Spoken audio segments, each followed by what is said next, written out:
bringing a friend to meet Jesus, and we saw the big crowd, we perhaps wouldn't have been so bothered, would we? I think we would have, well, we'll leave it, we'll come back later. But no, these men, they were determined. They went up on the roof, they dug through the roof, which would have been taken probably about, quite a while to get through the trees, the wood and structure of the roof to get their friend to Jesus. And so there were some good friends. But Jesus also, when the man was lowered to his feet, Jesus calls him friend. He calls him friend. So I think this Bible story is all about friendship. And I think it's all about freedom as well. When Jesus saw the man, he said that your sins are forgiven. He forgave him. He gave him freedom from sin, which released him from the curse of sin. But also he healed him as well and gave him freedom to walk out there praising God. What an amazing story. And also it's about faith. This story is about faith. When Jesus saw the faith of the friends, that's when he healed the man. So the friends were an integral part of that man being healed. Their faith was an integral part of that. That's an amazing story as well.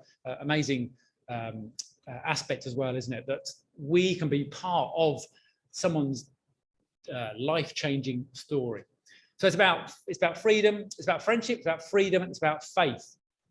And that you might just see in the top of the corner of the screen there, through the roof. That's what we've been talking about this story, and that is also the name of the charity that I work for. And if we can just click onto the next slide, please. Thank you. So Through the Roof is inspired by this Bible story. That the charity that I work for is inspired by this Bible story. And that's the strap line that we have there: transforming lives through Jesus with disabled people. It's about Jesus doing the changing. It's about his life-changing power. And it's about a partnership with disabled people, those who are quite often on the margins, who are forgotten about and excluded from society. So that's what we are about as a charity. And funnily enough, it's also about friendship, freedom, and faith. And if you can just click onto the next slide. Friendship. So a lot of disabled people quite often are isolated, they're lonely, they're often stuck at home. There's facing barriers in terms of getting access to education, to training, to jobs, the rest of it. It's not an easy journey if you have a disability. So one of the aspects that we provide is friendship through accessible Christian holidays and groups and retreats and activities. So we can provide that friendship to those who have experience of disability. So that's one of the ways that we help. The next slide is about freedom. So freedom, we organize mission trips overseas to different parts of the world. And we actually had got a trip planned for Ukraine for next year. Now, obviously, don't know if that's going to go ahead, but we haven't forgotten our partners in Ukraine. We're still hearing from them and praying for them. But freedom, we take old wheelchairs, we refurbish them in our warehouse or a prison workshop, and then we send them overseas along with a team of physios, of OTs, of techies, pastoral people as well, to demonstrate God's love by giving the gift of a wheelchair and a Bible in their own language.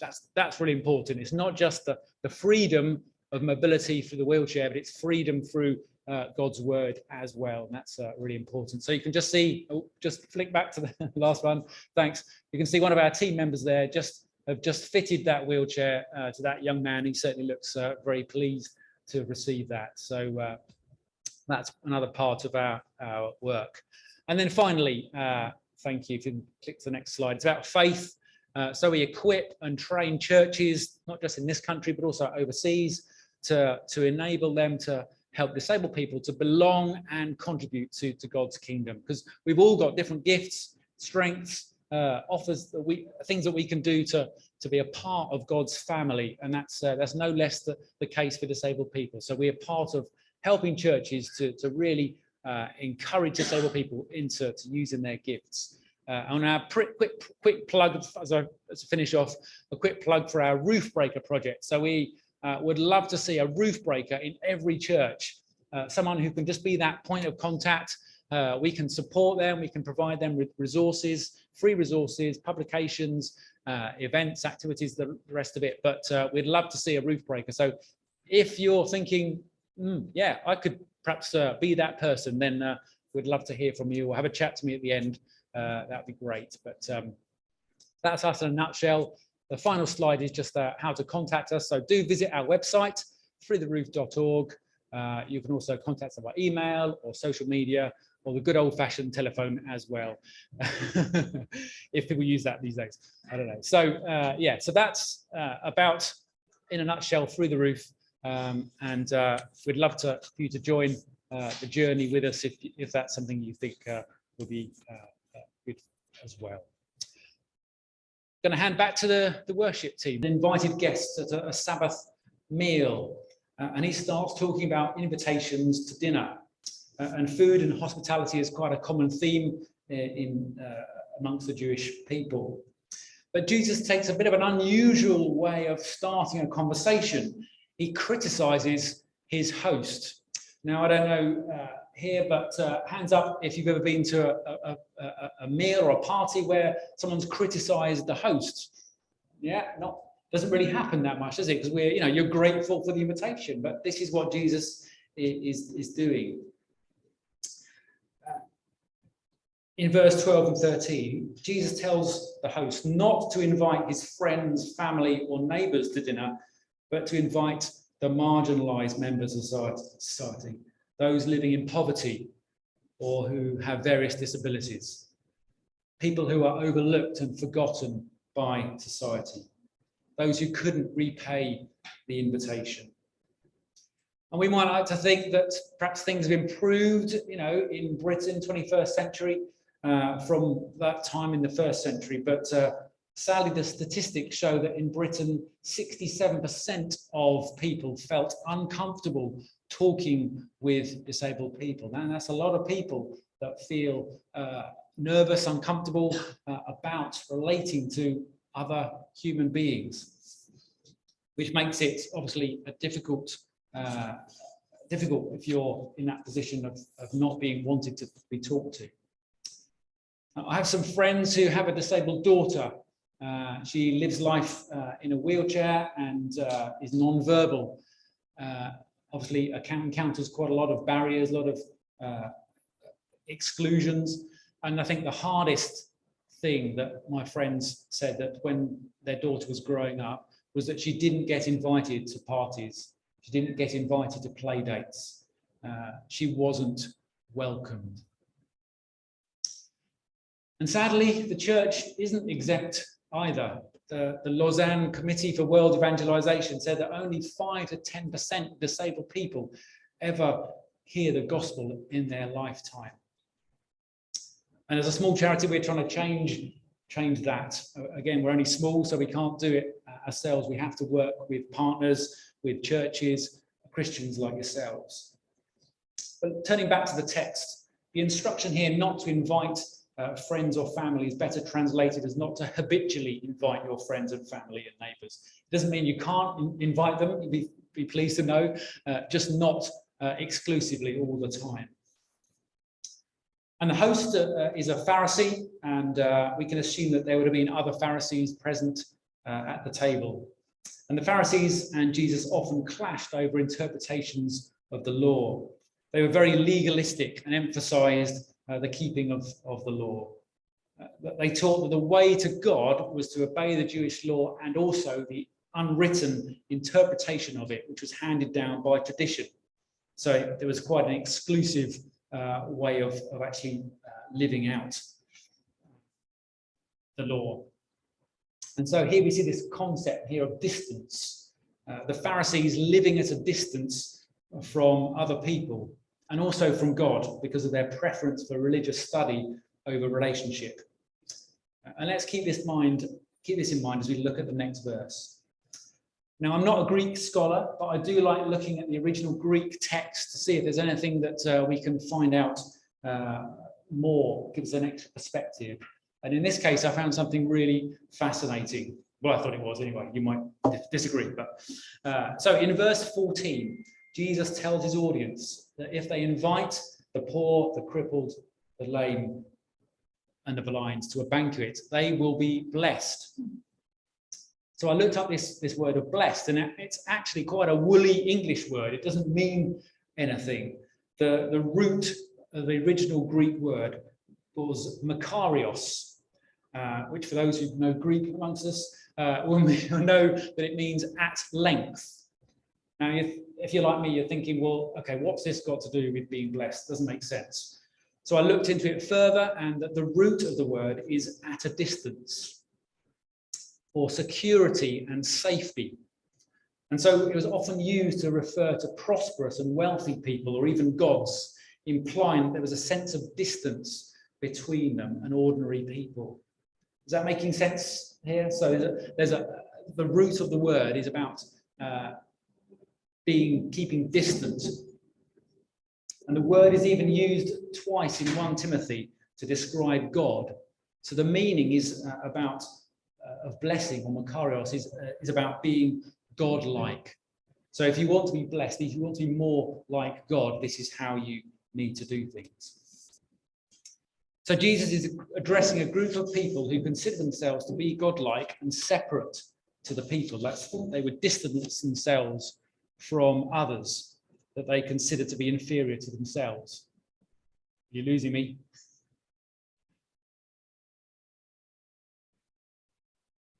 They would often sit in the places of honor to elevate themselves and try and demonstrate that they were better than others. They also considered the people that Jesus mentions, the poor, the disabled, as unclean, that they were higher up the ladder than them, who in their eyes were poor, disabled sinners that they would keep a distance from. So the implication of using this word makarios is that Jesus is challenging their attitude. He's actually saying the true way to being like God the Father is not by keeping your distance, but by inviting the poor, the disabled, the blind, the poor, the lame, to provide hospitality and a place of acceptance and welcome. Jesus is conveying value and honor on those people who were considered worthless, and they weren't even allowed into the temple. Moving on to verse 15, one of the guests sees this link between a physical banquet that Jesus has been talking about and the heavenly banquet. So Jesus sees this opportunity to go further and turns the conversation to heavenly matters. So in verse 16, Jesus expresses the heart of his Father through the parable of the master of a house who throws a banquet and invited many guests. Now, back then it was Jewish custom for an initial dinner invitation to go out first, and then people would respond to that before being invited to the main meal, the main invitation.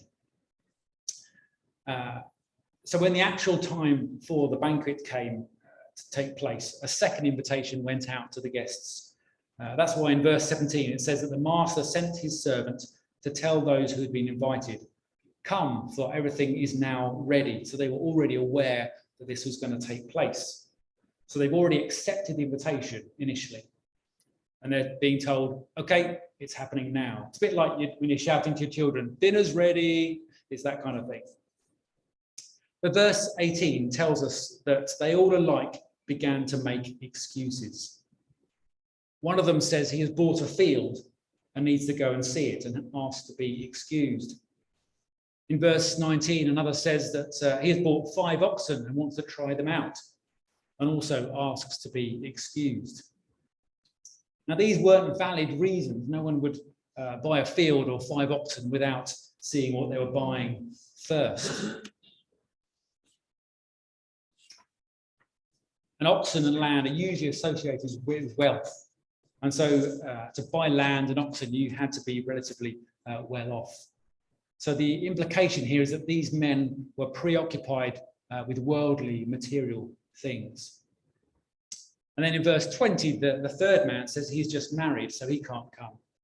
He doesn't even ask to be excused. He just tells him, just rejects the invitation outright. He seems more interested in his own family than accepting the offer to spend time with the host. And so these rejections and excuses would have been insulting to the host. They showed no gratitude. They despised the invitation, perhaps thinking it was beneath them, and again, preferring distance to relationship. And the master responds by getting angry. However, it's not a vengeful anger. It led to an even greater mercy. He turned his back on the invited and extended the invitation to the uninvited. Verse 21 says, the master tells his servants to go out quickly into the streets and alleys of the town and bring in the poor, the crippled, the blind, and the lame.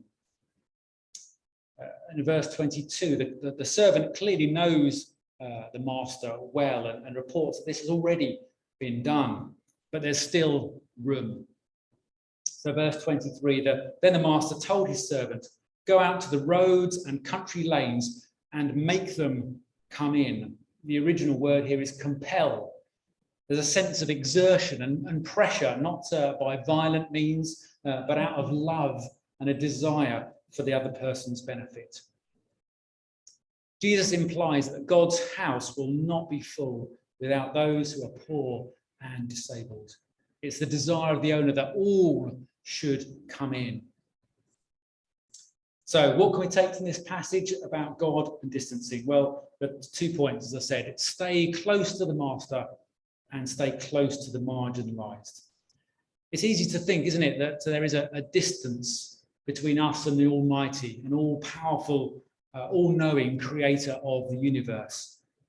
But God is not a distant God, like the Pharisees and many others think. Proverbs 18 tells us that there is a friend who sticks closer than a brother.